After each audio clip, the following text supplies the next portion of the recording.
being what I think that they should be. And detachment doesn't mean being a victim. It just simply means I know that I can make my life fulfilled and happy by having a mind that is open to everything and attached nowhere. The second principle is a very simple principle. It says you can't give away what you don't have. Now, it sounds ridiculous, okay? But it's more than what meets the ear as you hear this. You can't give away what you don't have. People who are not good at giving away love can't give away love because they don't have it to give away. If I want to give you a dozen oranges, I can't give you those dozen oranges unless I go out and pick up 12 oranges someplace. Otherwise, all it is just empty rhetoric. And the same thing is true of virtually everything in your life.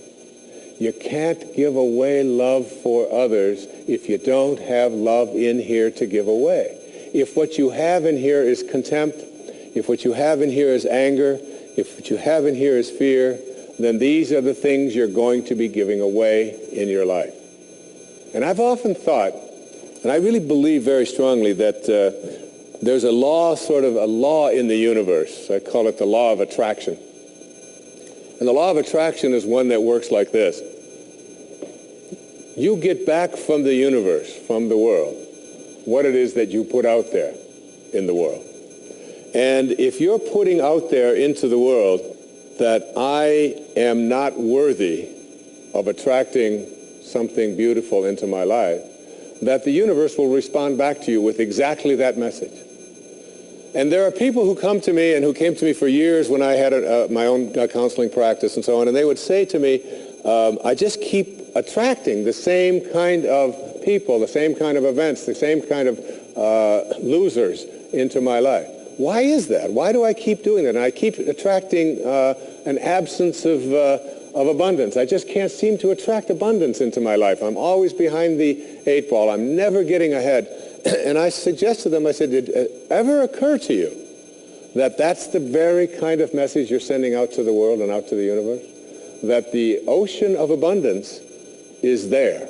And you can go to that ocean of abundance and you can take a Mack truck and you can fill it up 20 times a day and take it out of there, and guess what? It doesn't impact at all the ocean of abundance. It doesn't even go down a zillionth of an inch. It's unlimited. Or you can go to the same ocean of abundance with a eyedropper, and you can just take this much out once a month and say, that's all that seems to be available for me.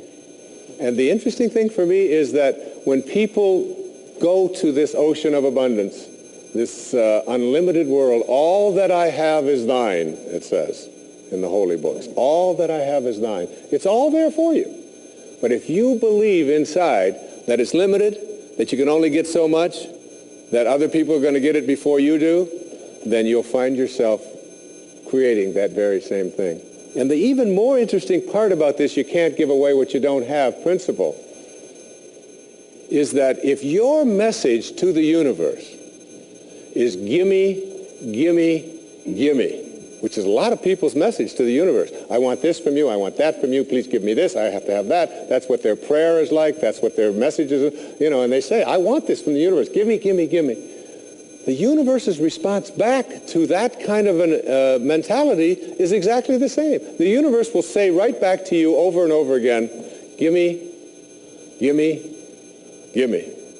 And you'll find yourself never, ever arriving, but always being in a state of striving, always feeling as if you're being neglected, never feeling as if you have enough, always feeling as if you're being shortchanged, because you're constantly under the pressure to give, to get back what the universe is demanding from you. And the interesting thing about all of this, the irony of this, is that if you shift that and you say to the universe, to the world, how may I serve? How may I serve? The universe's response back to you is, how may I serve you? How may I serve you? And it's very intriguing. When you take your energy and your attention off of what you are demanding from the world and instead saying, what can I give to the world? And it's really the basis behind that very famous line of the President John Kennedy's inaugural address. Ask not what your country can do. Ask what you can do for your country. And the irony of that is, and I've learned that in my own life, that when I stopped thinking about what was in it for Wayne Dyer and how much could I get, and I began to shift and say, how can I help you? How can I give to you? What can I do for you? And people who write to me, I send them something. When I encounter somebody that needs help of some kind, I'm very often just giving that to them. And then I find that it just keeps coming back into my life. And once I shifted that energy off of what can I have into what can I give, it seemed to me that the universe responded back with the very same message. What can I give to you? And the most incredible and wonderful and beautiful abundance has flowed into my life in every way that I can possibly think of. You can't give away what you don't have. So take a look at an inventory of what you do have. How much do you love yourself? How much kindness do you have in you? How much peace do you have in you? How much joy do you have in you? And if you're able to give that away as many times as you can in a given day, watch and see how much more of that continues to show up and come back in your life. Okay? The third principle is one of my very favorites. It's called, there are no justified resentments. And this is a very difficult principle for many people to get, but one that I believe very strongly in. I was in a group one time of drug addicts and alcoholics. And I was one of the people that was a sponsor and leading this group. And the sign on the wall said, there are no justified resentments in this group. And what I said to that group that night was, no matter what anybody says to you here, no matter what kind of anger comes directed towards you, no matter how much hate you may encounter showing up in your life, there are no justified resentments. Meaning that if you carry around resentment inside of you about anything or about anyone, and I'm talking about the person that you lent money to and hasn't paid you back, I'm talking about the person in your life that you feel was abusive in your life, I'm talking about the person who walked out on you and left you for somebody else, I'm talking about all of the things that you have justified in your heart and in your life that you have the right to be resentful about.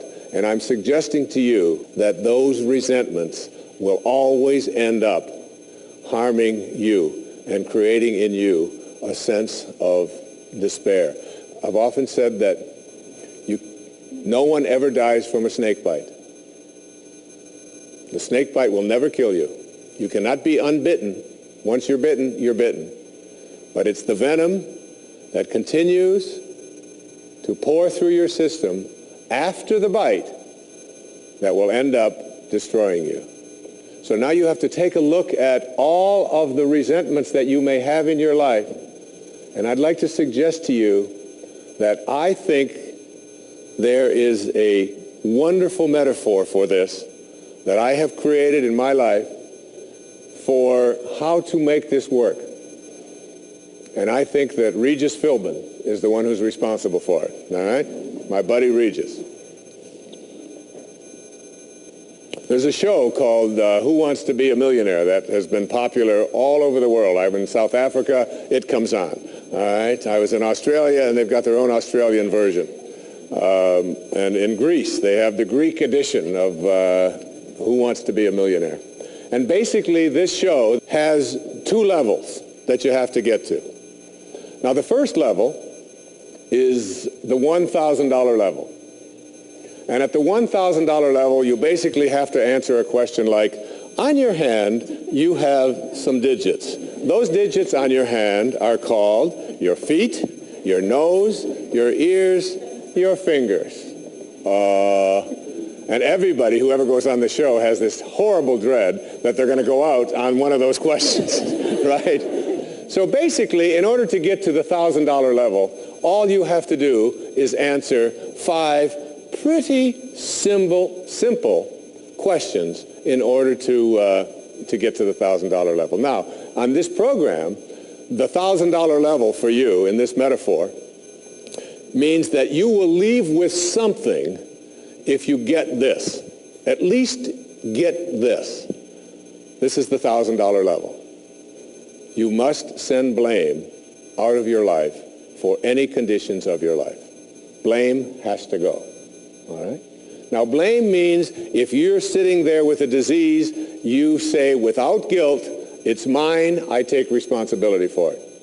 This means that if you have been through any tough circumstances in your life, this means if you have a minimal amount of financial security in your life, this means if your children don't get along with you, this means that if your neighbors are taking up a petition to get you out of the neighborhood, whatever it might be that's going on in your life, you name it, and everybody across this great country and across this world has a series of these things that you're willing to say, I am here because of the choices that I have made right now. I'm willing to say that.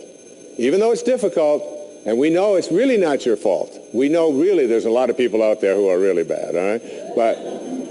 But you're willing to say no blame. That's the first level, all right? That's where you understand no justified resentment. And then on the Who Wants to Be a Millionaire show, there is what is called the $32,000 level.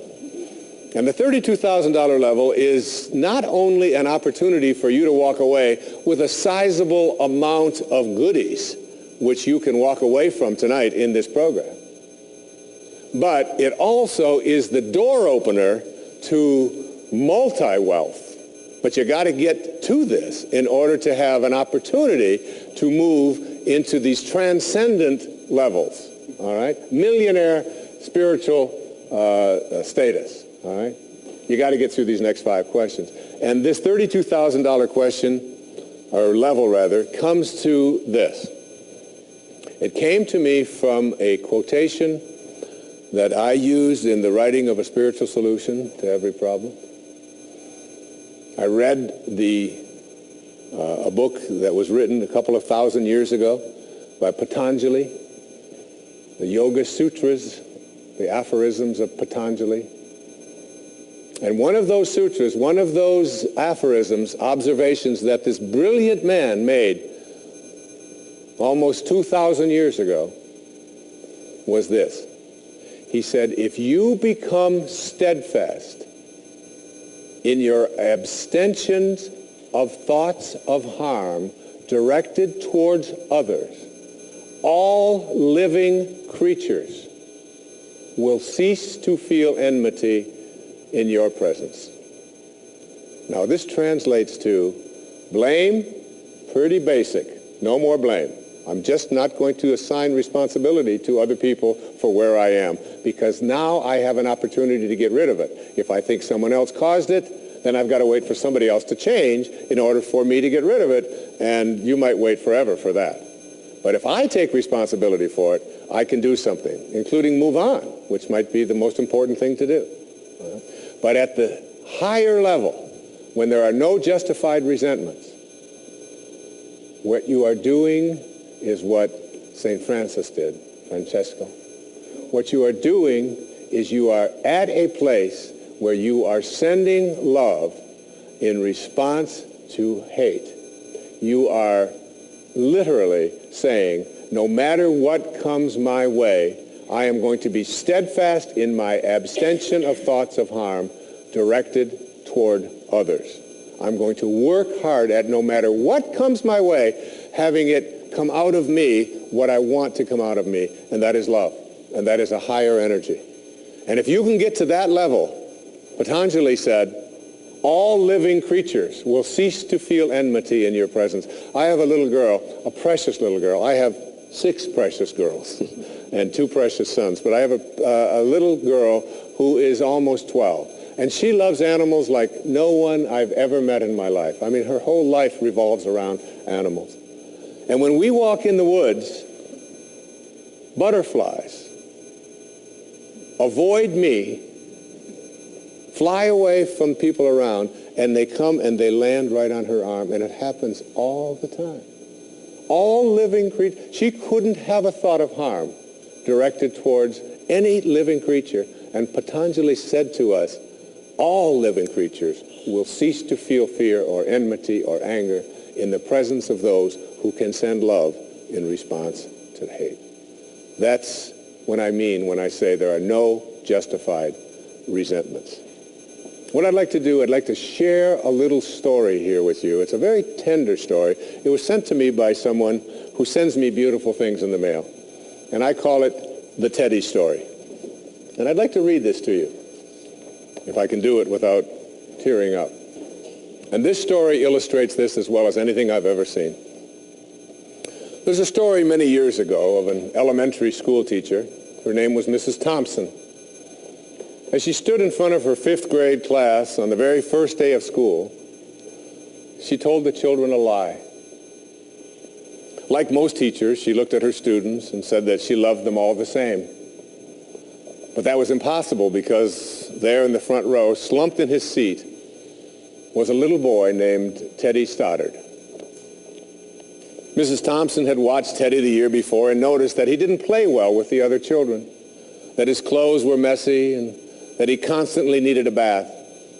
Teddy could be unpleasant. It got to the point where Mrs. Thompson would actually take delight in marking his papers with a broad red pen and making bold X's and then putting a big F at the top of his papers. At the school where Mrs. Thompson taught, she was required to review each child's past records, and she put Teddy's off until last. However, when she reviewed his file, she was in for a surprise. Teddy's 1st grade teacher wrote, "Teddy is a bright child with a ready laugh. He does his work neatly and he has good manners. He's a joy to be around." His 2nd grade teacher wrote, "Teddy's an excellent student, well liked by his classmates, but he's troubled because his mother has a terminal illness and life at home must be a struggle." His 3rd grade teacher wrote, "His mother's death has been hard on him. He tries to do his best, but his father doesn't show much interest, and his home life will soon affect him if steps aren't taken." Teddy's 4th grade teacher wrote, "Teddy's withdrawn and doesn't show up much interest in school. He doesn't have many friends, and sometimes he even sleeps in class." By now, Mrs. Thompson realized the problem, and she was ashamed of herself. She felt even worse when her students brought her Christmas presents wrapped in beautiful ribbons and bright paper, except for Teddy's. His present was clumsily wrapped in heavy brown paper that he got from the grocery bag. Mrs. Thompson took pains to open it in the middle of the other presents. Some of the children started to laugh when she found a rhinestone bracelet with some of the stones missing and a bottle that was 1/4 full of perfume. But she stifled her children's laughter when she exclaimed how pretty the bracelet was, putting it on and dabbing some of the perfume on her wrist. Teddy Stoddard stayed after school that day just long enough to say, "Mrs. Thompson, today you smell just like my mom used to." After the children left, she cried for at least an hour. On the very day, she quit teaching reading, writing, and arithmetic, and instead, she began to teach children. Mrs. Thompson paid particular attention to Teddy. As she worked with him and his mind seemed to come alive, the more she encouraged him, the faster he responded. By the end of the year, Teddy had become one of the smartest children in the class, and despite her lie, became one of her teacher's pets. A year later, she found a note under the door from Teddy telling her that she was still the best teacher he ever had in his whole life. 6 years went by before she got another note from Teddy. He then wrote that he had finished high school 3rd in his class, and she was still the best teacher he ever had in his whole life. 4 years after that, she got another letter saying that while things had been tough at times, he stayed in school and stuck with it. and would soon graduate from college with the highest of honors. He assured Mrs. Thompson that she was still the very best and favorite teacher he ever had in his whole life. Then 4 more years passed, and yet another letter came. This time he explained that after he got his bachelor's degree, he decided to go a little further. The letter explained that she was still the best and favorite teacher he ever had, but now his name was a little longer. The letter was signed Theodore F. Stoddard, M.D. But the story doesn't end there. You see, there was yet another letter that spring. Teddy said he'd met this girl and was going to be married. He explained that his father had died a couple of years ago, and he was wondering if Mrs. Thompson might agree to sit in the place at the wedding that was usually reserved for the mother of the groom. Of course, Mrs. Thompson did, and guess what? She wore that bracelet, the one with the several rhinestones missing, and she made sure she was wearing the perfume that Teddy remembered his mother wearing on their last Christmas together. They hugged each other, and Dr. Stoddard whispered in Mrs. Thompson's ear, "Thank you so much for making me feel important and showing me that I could make a difference." Mrs. Thompson came with tears in her eyes and whispered back, "Teddy, you have it all wrong. You were the one who taught me that I could make a difference. I didn't know how to teach until I met you." Isn't that a beautiful story? Yeah.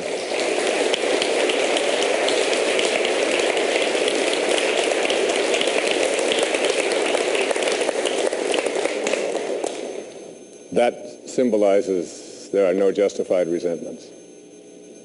Work at reaching that $32,000 level, the place where the only thing you have to send is love, because that's what's inside. And that's the message of our greatest spiritual teachers. That's all they ever had to give away. The next principle I call "Don't die with your music still in you."